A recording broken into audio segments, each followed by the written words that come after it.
Welcome to the Shared Practices podcast. I have with me today my co-host. And are we allowed to, have we talked about it on air yet? I can't remember if we talked about the news last episode. Are we No, we allowed to? haven't, but we can go ahead and talk about it now. I'm joining you as a very pregnant co-host of Coach's Corner. Hi, everyone. It's Caitlin. So forgive me Caitlin. if I'm out of breath. You might have heard me out of breath on the last episode. I got some feedback on that. So here I am.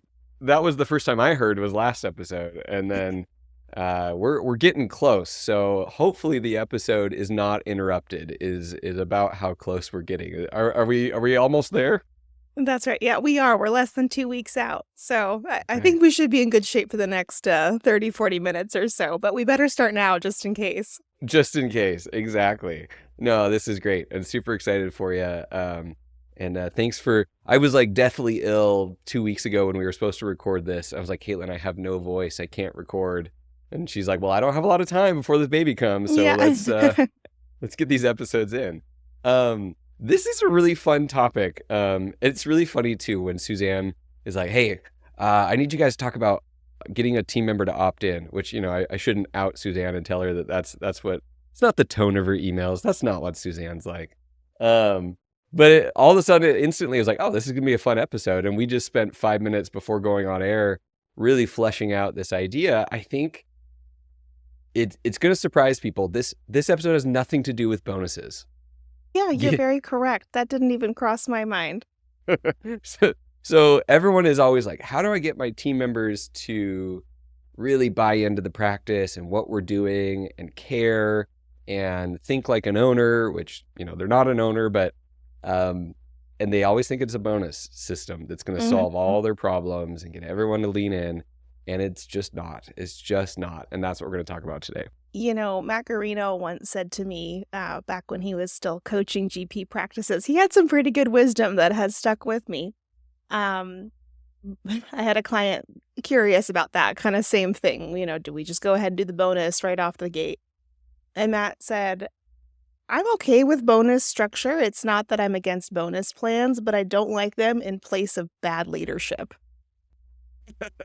And I think that is so true. It can't be the Band-Aid to poor leadership. Right?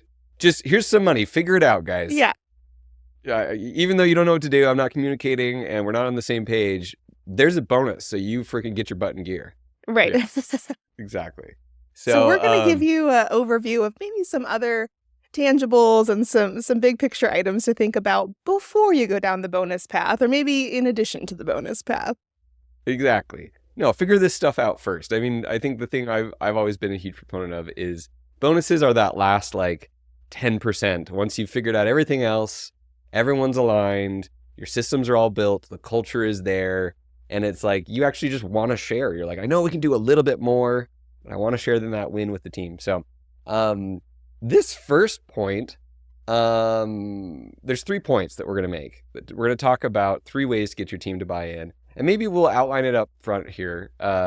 Number 1 is to actually really care about your team and their success in your office, outside of your office, long-term, care about their happiness, and make sure they know that. That's going to be the first thing we talk about, which is weird that we have to say that, but I also think for some people it's harder to do than for others. Secondly, we're going to talk about the why, the culture of your practice, why you care about dentistry, why patients need this, and why it's so important what we do. And then lastly, we're going to talk about the what. What are we actually doing in our practice? What is our plan? Where are we going? What are we focusing on? And communicating all of those expectations to your team in a way that they can understand what's going on and understand how to be successful, because they know now, okay, this is what we care about right now in this quarter, in next quarter. This is the direction we're going. This is what we're building. And they see the what and the how, and they can help along the way. So what do you think about that, Caitlin? I think we should go for it. I love it. Okay. So that first point, is in 2 sentences, we kind of said it, but I think it's worth fleshing out. If you at your core just feel like I'm the boss, I do dentistry, I'm the dentist, they don't care about me, I don't care about them, this is just a job, and you get paid. This is time for money. You give me your time, I give you money, do your job. That may technically be true, but if that is the true underlying attitude, that's going to color every interaction of the entire relationship. If people seem like they are tools or a means to the end in your brain, that will be felt by people. And conversely, if you feel like in your heart of hearts, I want you to be super happy and successful in our office, and if it doesn't work out, whether we have to let you go, I want you to be happy somewhere else. And I want you to succeed in whatever next step you have in your career, whether that's a promotion inside of our office or outside of our office. That truly caring about team members, once again, that comes across in every interaction, in every conversation. Have you seen kind of both ends of this spectrum in your history in dentistry and coaching? You can definitely pick up on it. Now, is a doctor going to come right out and say, I don't care? Mostly not, right? But Right. your team is very smart and intuitive, and they know if they're working for somebody who truly cares about them, either as a person or at the very least cares about their career growth and wants to invest in them that way. So to me, it's a non-negotiable, whether you're good at this or not, or whether you truly care or not. Too bad. You're a practice owner. You're going to have to tap into that kind of leadership bone in your body, which is like you can't really manage and grow people if you don't truly care about doing that in the first place. Some of us love that stuff and some of us don't. So it's not to say you're wrong if it's a little bit harder for you, but if it doesn't come naturally to really think about your team, you may need to actually carve out time to do it on a monthly basis. Have I checked in with this person lately? Do I say hello? Do I say thank you before I leave every night? There's little things you can do without developing these huge personal relationships with them. That's not Right. what we're saying. But there's a way you can treat them on a daily basis that comes across very authentic. Well, and like you said, it doesn't have to be a bestie type relationship. And in fact, it shouldn't be. Like, there still should be a very clear separation of I'm your boss, I hold you accountable, I have expectations. And we're going to have a conversation if things aren't done the way that they're expected to be done. And I have to run a business first and foremost. So those things can both be true. I can care a lot about my team members as people, and I can also be the boss and a business owner and make hard decisions and hold people accountable. It also comes out in your crucial conversations. So if I really care about someone when craps hits the fan, and I'm kind of curious that like, okay, why would a reasonable, rational person do this? And maybe there's another side to the story that I don't fully know yet.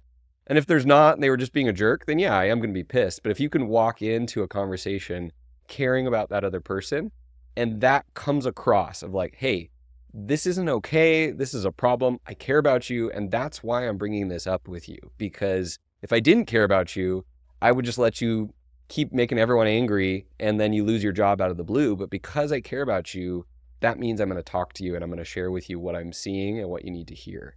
So that's another place where you wouldn't think that like every time I yell at a team member, which, you can sense real quick what is the underlying tone of, does this person think less of me? Are they chronically frustrated at me? Do they honestly care about me? And if that can come across even in your breakdowns and in your crucial conversations and your accountability moments, then once again, they're going to feel safe enough to open up, to change, to have true dialogue, because they can tell, okay, yeah, this was a hard thing, but they brought it up because they cared about me, not the other way around. That's right. Like boundaries are in place because we want to preserve the relationship, not because we want to end the relationship. And hopefully, if you behave that way with your team, you're leading by example and they pick up on your true intentions as long as they truly are authentic in that way. And if you have the right team in place, they will follow your lead with that too. And I think building off of this, something you were mentioning before we hit record was developing that career path for them, which I think is Yep. such a great point by you. So yeah, expand on that a little bit more because sometimes I think this gets missed, especially when we're talking about, these very kind of traditional roles. You've got front office, you've got assisting, and you've got hygiene. And sometimes it's like, well, where really is there to go? Right. Yeah. Yeah. this came up on I got interviewed on, I think it was Leadership in Dentistry. I forget the name of the podcast, forgive me. But the podcast was aimed not just at dentists, but also team members. And so he was asking me to speak about, like, how do you get more out of your opportunities in dentistry? And I was like, well, I've known incredible people who've come up through dental assisting into getting cross-trained at the front office, maybe getting cross-trained as a lab tech, um, from the front office, then to the different positions there, and then into office manager, and then off into regional manager or coach. And there really is a lot that can be done in dentistry, or even like they learn all about like a specific skill set or procedure. They learn all about like CEREC crowns and staining crowns or implant systems, and they go on and become a trainer for that thing with that company. Um, there are career paths within dentistry. And if you can have the abundance mindset of telling your team member, hey, if you really lean in and like improve your role and do everything you can, train others and teach others, I'm going to continue to give you new opportunities to grow your skill set and learn more things. And hopefully I've got opportunities to promote you within our office and that you wouldn't want to leave our office. But if you're with us for 5 years and you just are amazing in the back, you're amazing up front, you become an office manager, at some point you move, you leave, you outgrow our practice. I want you to have the best skill set that you could ever come out of a dental office with after working in our office. But I need you to fully lean in and like be looking for stuff to do, looking for things to improve, looking for things to learn, and looking for mentorship. Like go and ask someone like, hey, I want to help you do this thing, but I don't know how to do it. Can you show me? And if you just keep doing that every day, every week, every month, every year, by the end of each year, you're going to have a whole host of new skill sets within the dental office. And you can't help but have new opportunities, be able to earn more pay over time. And you've got evidence and proof, like I learned this, and this. I can do these things. I can cover down in these roles. And maybe they go off and become a hygienist. Maybe they become a dentist. Maybe they go into entrepreneurship or start something within dentistry. But if your team members see this just as like, I have an assisting job, it's not going anywhere, it is what it is, then that's a very different level of opt-in and buy-in than someone who's like, actually, this is a career and I want to get the most out of it. Right.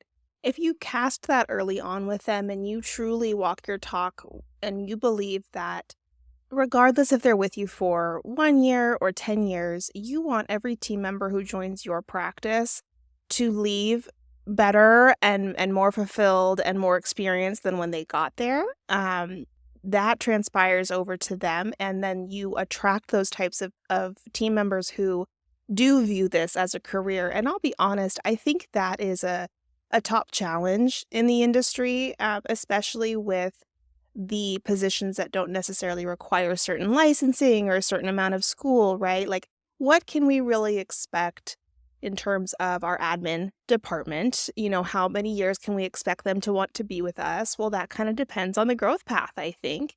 Yeah. And then with our dental assistants as well, there's, depending on the state you're in, it kind of varies on how bought in you had to be for dental assisting in the first place before you came to us. But those positions that are typically paid on hourly and clock in, we can't assume that everyone in those positions treats dentistry like a career. And they're not wrong if it's not their lifelong goal, but we get to be inquisitive early on about what their dreams are, what their 5-year plan is. Does it include our office? And maybe it's okay if it doesn't, but these types of conversations help you understand too how much you can really pour into them and what you'll get in return if you do.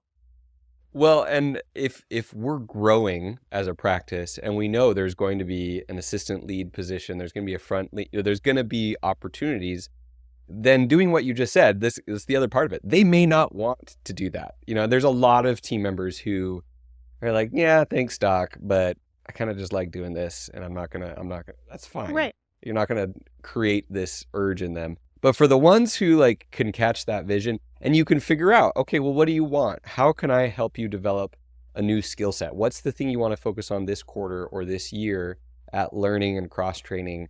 And you're collaborating in that career path for them.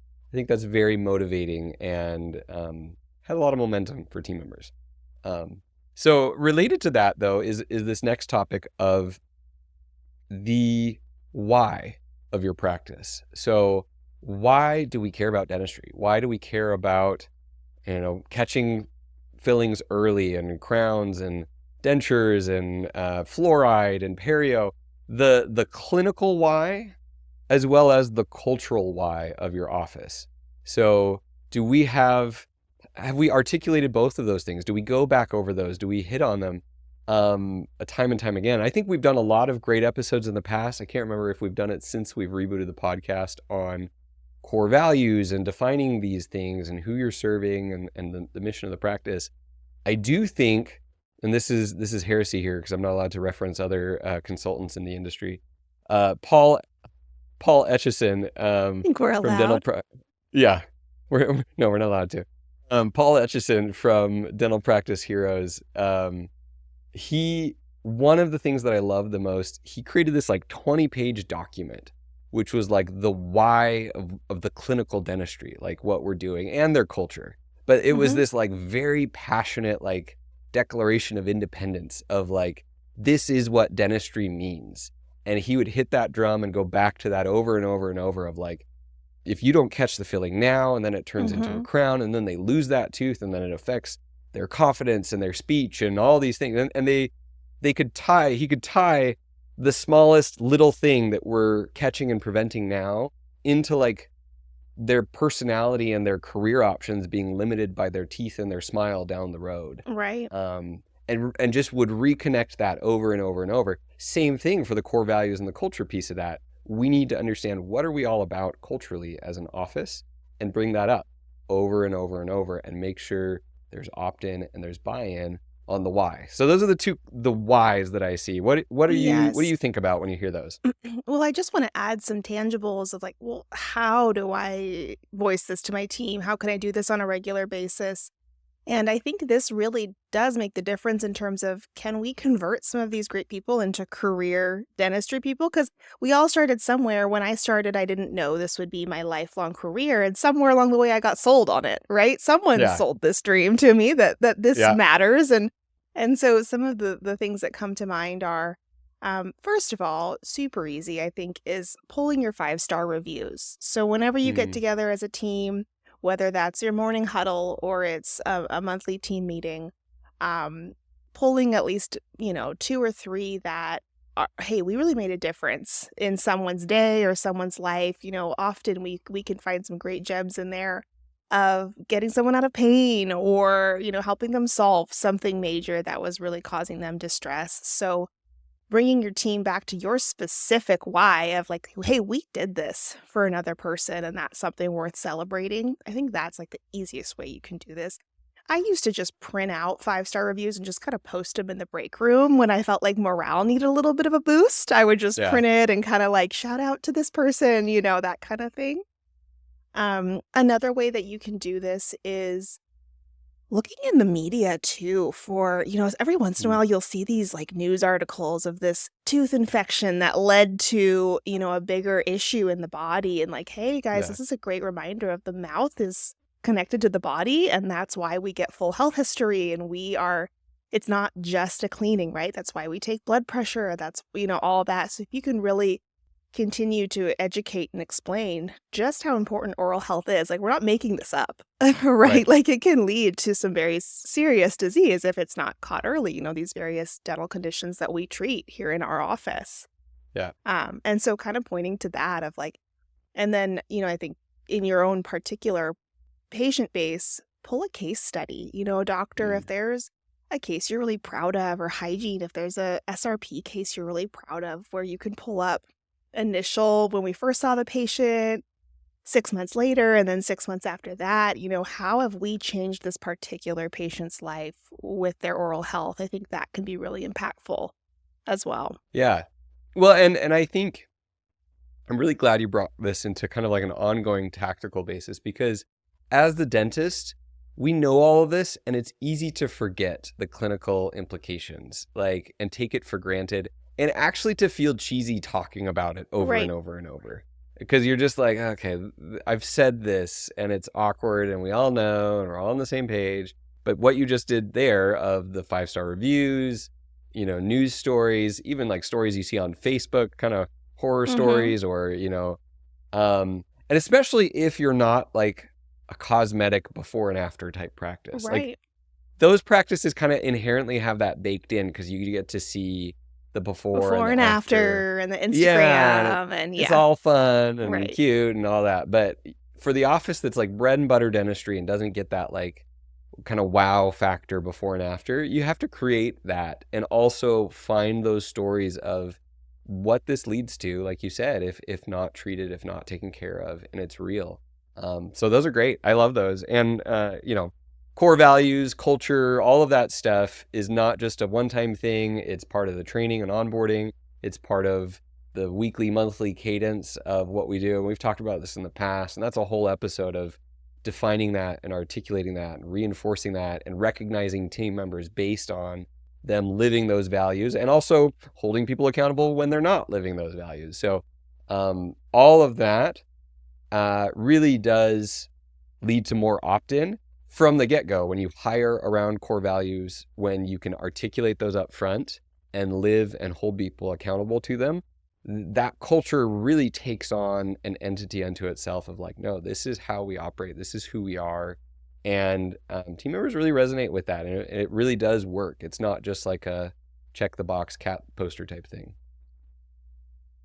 Lastly here, this was yours. And I actually, when you said this, my brain had to like, didn't we just say that?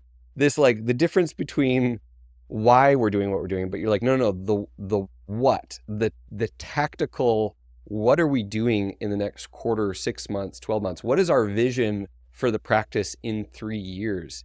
So this is now an operational opt-in of the stuff we're doing now and why and where it's going.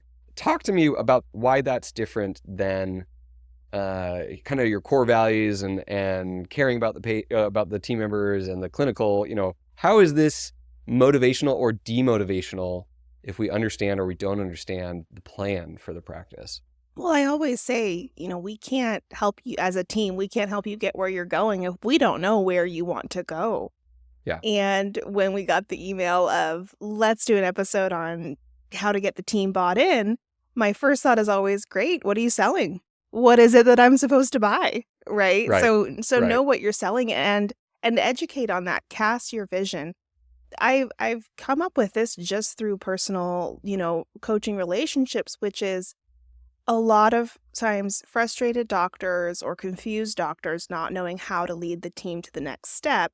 And my question is, well, let's go back to the vision that you wrote out for me when we started coaching. Has that changed? Let's you and me get really clear on the vision.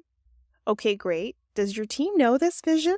Have you shared at least a 6-month, a 12-month? I think the vision is intimidating because it can change and you don't want to say something and then be always pivoting or whatever. But if you let that hold you back and you give them nothing and you don't share the insights of 12 months from now, I'd like to have that 8th op outfitted, that room's just sitting there. I'd like to be at a place where we have enough patients that we can go ahead and get that op ready to go. And so having said that, I'd like to add 2 more hygiene days by the next, 6-month recare cycle. That's coming down the pipeline.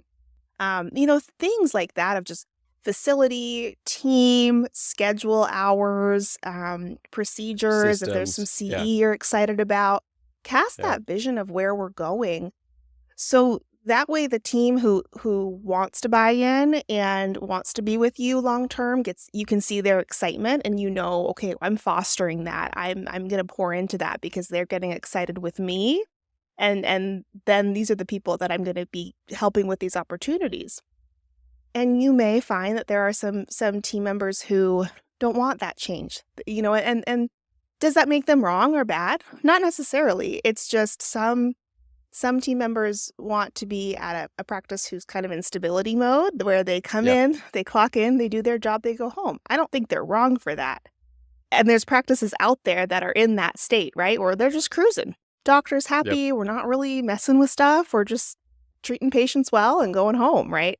So if you can cast that vision and share it often, if it changes, that also helps make sure you have the right people for your organization. And it helps them make sure they're not wasting their time too.